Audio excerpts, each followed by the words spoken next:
我要離家出走啦，5日咁多啦。多謝芒巴 B 批准，成就我今次大邱孤獨自由行。耶！大邱喺邊度？一個人去有咩玩？交通點樣安排？點樣玩法啊？玩咩先？想知嘅快啲同我一齊行啦！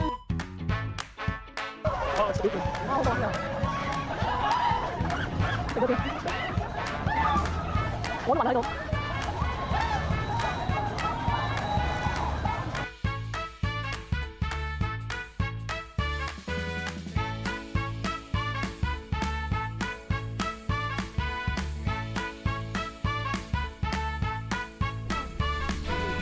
밑으로 젖죠? 아까도 올라올 보니까 밑에 젖더라고요.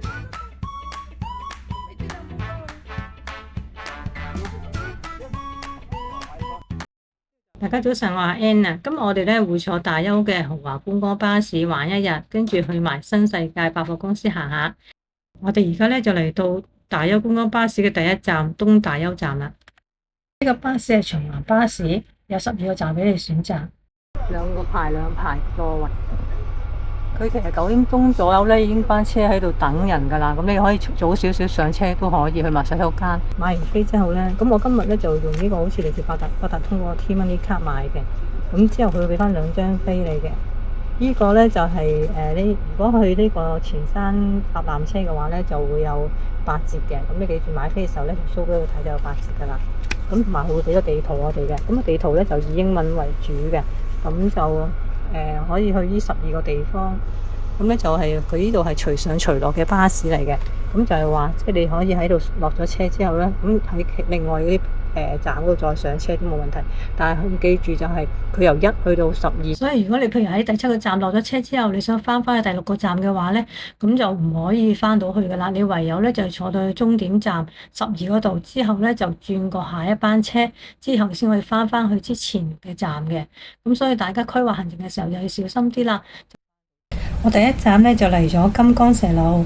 金剛石路係全長350公尺嘅街道，係由大邱中區廳同埋11組藝術家聯手打造而成嘅。金剛石路咧喺2019年至2022年咧就成為韓國觀光100選之一啊！佢主要係以已故音樂才子金剛石先生嘅生活與音樂為主題而畫嘅壁畫街。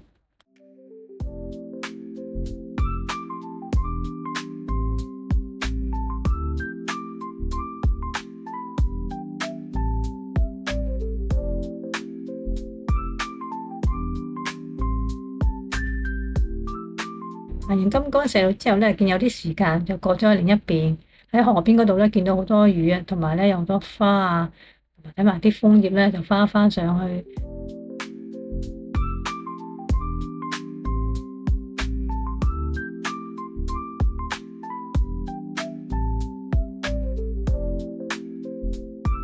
參觀完之後咧，我哋咧就嚟翻落車嘅位置上翻車就得噶啦。我一提大家啦，就最好咧早5分鐘前嚟到啦，因為班車咧都好準時嘅。第2站我就揀咗前山日落瞭望台。頭先喺對面落咗車之後咧，過斑馬線，咁你可以喺度行上去。你或者行前少少咧，就呢個入口都可以去到公園噶。啱啱入到呢個公園咧叫洗衣公園，我哋沿路一路向上行咧，就會去到呢個天空之橋同埋觀景台嘅。呢個路段除咗石級之外咧，都有無障礙通道，好方便唔同需要嘅人上去參觀噶。呢度咧除咗可以睇到日落之外咧，仲可以睇到大邱市嘅市景啊。情人橋咧有好多燈光嘅裝飾啊，夜晚嚟呢度咧都好靚啊，開晒燈咁樣。所以咧呢度咧睇完日落之後咧，記住睇埋夜景啊。橋面咧有一啲咁嘅玻璃喎，可以望翻落去下邊喎，係通窿㗎。不過咧就比較朦少少咯，唔知係咪驚人哋驚咧，就係所以用啲比較朦啲嘅玻璃咧。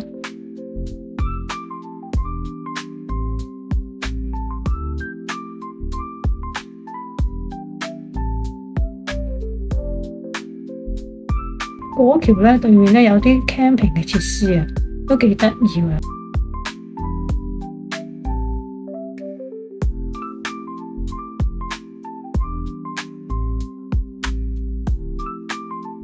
參觀呢度之後咧，我就揀咗去前山公園搭纜車。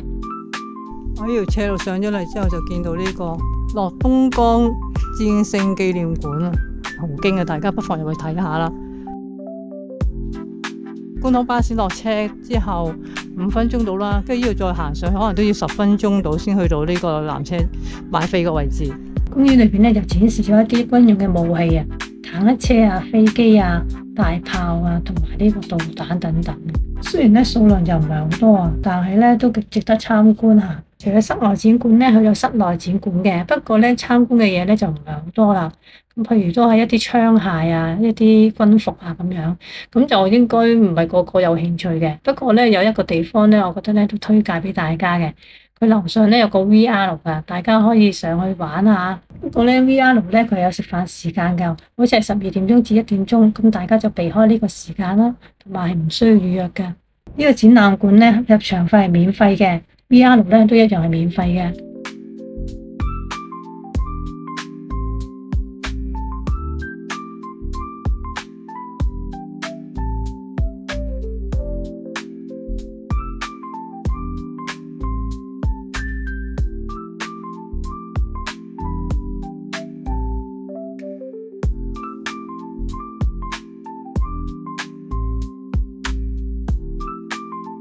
喺上咗之後咧，跟住轉過呢邊，因為上邊就係 VR 啦，呢度就係 VR 嗰度，咁有6張凳到啦，每一次咧大概係4分鐘到。睇完 VR 咧就行上去纜車站搭纜車啦，沿路咧都係有啲斜路啊同埋梯級嘅，都比較吃力嘅。如果唔能夠行咁多路嘅朋友或者唔方便行路嘅話咧，就可能需要搭的士過嚟啦。而家呢層咧就只有電子購票啊！如果你想用觀光巴士個折扣嘅話咧，就要上樓上呢度買飛啦。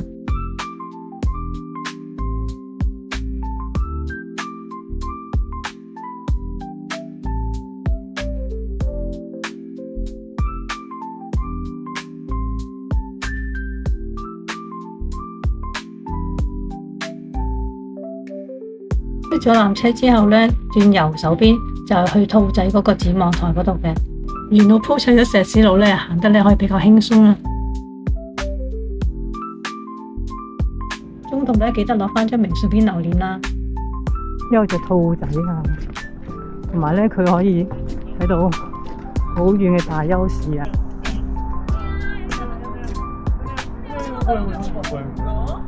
佢屋頂好靚啊，有紅色、藍色、綠色。出咗纜車嘅左手邊咧，上到去咧就有間餐廳同埋一啲打卡位嘅，亦都係可以咧睇翻大邱個市景噶。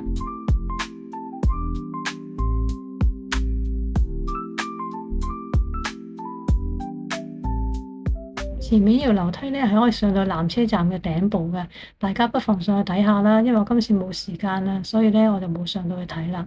纜車站左手邊咧都仲有一個山頭嘅，可以再行上少少望翻落去，風景又唔同咗。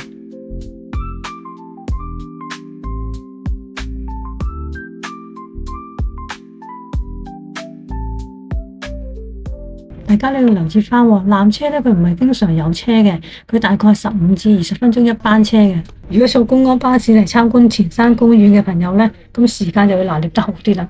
我當日咧都有啲急趕啊，落到嚟見到有少少時間咧，就補充翻啲資料俾大家先。我哋頭先落咗觀光巴士之後咧，上到嚟就會嚟到呢個公園，公園裏邊有洗手間同埋有涼亭，沿住公園外邊呢條路呢，一路直上咧，就去到一個戰勝紀念館噶啦。啊，見到啦，見到我嗰個站啦，冇咁驚。頭先落咗車，而家就去到秀城池。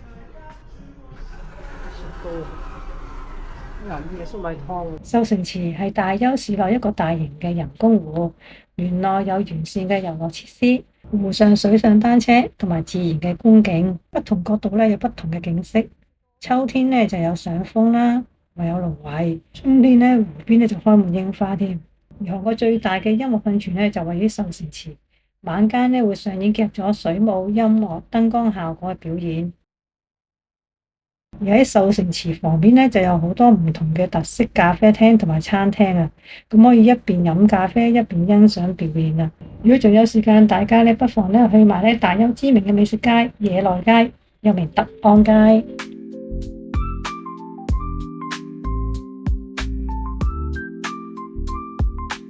車票嘅購買方式咧，咁大家可以上翻一啲網站啊、平台嗰度去購買又得，或者好似我今次咧，我就現場購買嘅，用原本就10000嘅，咁但係今次我搭咧佢有7折啊，所以收咗我7000汪。現場購買咧可以用信用卡。而我今次咧就用咗 T-Money 嗰張卡去購買，大家都可以試下。車上邊咧提供一啲唔同語言嘅講解器嘅，咁大家都可以借用啦。車上咧有2位工作人員，一位就係司機叔叔，另一位咧就係服務員。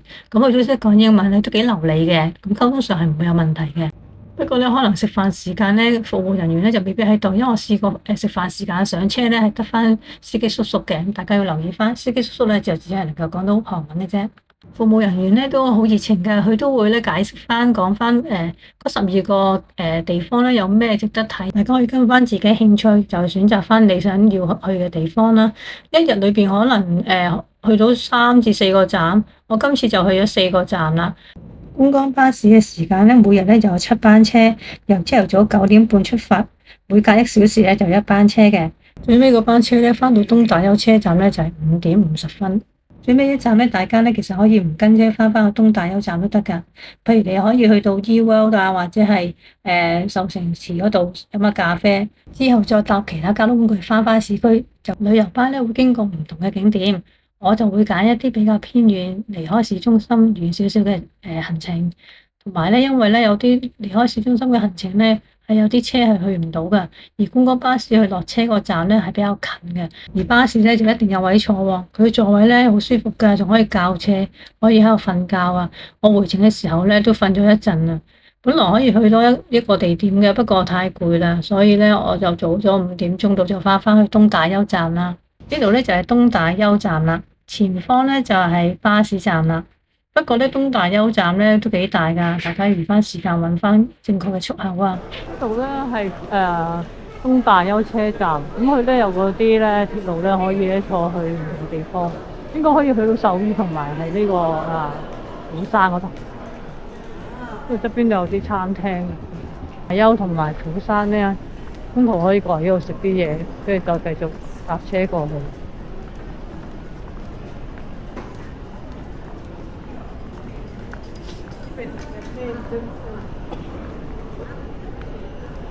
好多餐廳，多人排隊喎！呢度食咩㗎？哦，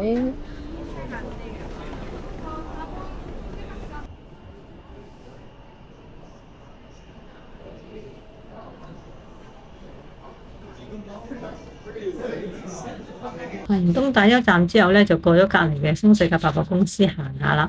新世界百貨公司咧係韓國咧最大嘅百貨公司之一嚟嘅，就類似日本嗰啲百貨公司啦。樓下咧就係超市同埋美食廣場，樓上就買一啲服飾、藥妝啊、化妝品啊，同埋係生活雜貨嘅。百貨公司咧又提供咧退稅服務嘅，咁佢價位嚟講，我覺得係偏高嘅，類似香港嘅銅鑼灣啊、尖沙咀嗰啲大型百貨公司嘅價錢咯。咁而超市嘅價錢咧就有啲偏貴啦。如果要舉個例子嚟講咧，呢度嘅超市咧類似香港嘅 SC 或者 MS 嗰兩間超市嘅價錢啦，而 T-Mart 咧就係周三特價周嗰啲價錢咁樣，咁大家可以作為一個參考。咁因為呢度咧就係近住地鐵站東大邱嗰個地鐵站咧，就交通係比較方便啲嘅。咁而T-Mart 佢你要去大型嗰間 T-Mart 嘅話咧，就要搭巴士去轉車。咁就睇下你想揀價格實惠啊，定一話係方便啦。同埋咧，大家要留意翻，佢咧會有啲係不定休嘅假期嘅。公休日咧就每個月咧有1日。咁另外咧，春節啊同埋中秋節嘅前日咧都會有假期嘅，所以大家要留意翻呢一點咯。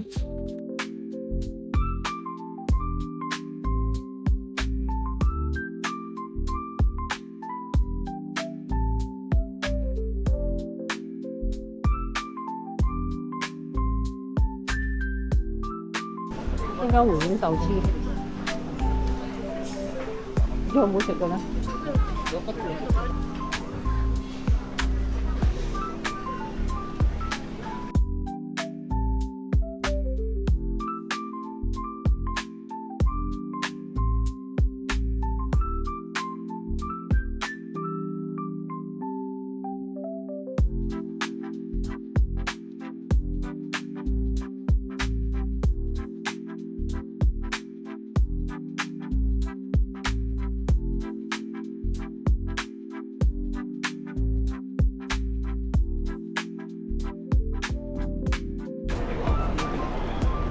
百貨公司嘅中間咧，做咗一個好大嘅聖誕樹，啲波波做出嚟。百貨公司嘅8樓咧就以餐廳為主嘅，而9樓咧就戲院同埋水族館，另外咧就有幾間餐廳㗎。另外咧9樓咧就個室外嘅遊樂設施啊，都好適合帶小朋友上去行下嘅。而位於9樓嘅外來水族館裏邊咧，每日咧有超過20場嘅特色表演啊，包括咧美人魚表演啊、魔術表演、餵食表演同埋動物故事嘅。因為嗰日咧好夜先去到百貨公司，所以我哋都冇參觀呢個水族館啦。咁我睇下下次有冇機會同屋企人一齊再去參觀啦。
下一集行程非常豐富啊！我哋先去大邱歷史悠久嘅朝鮮時代航屋村，再參觀充滿異國風情嘅大學校園，之後去埋深受年輕人喜歡嘅東城商圈行下，夜晚再去結合購物與娛樂設施嘅複合式商場欣賞夜景。記得收看啦，下集見啦，拜拜。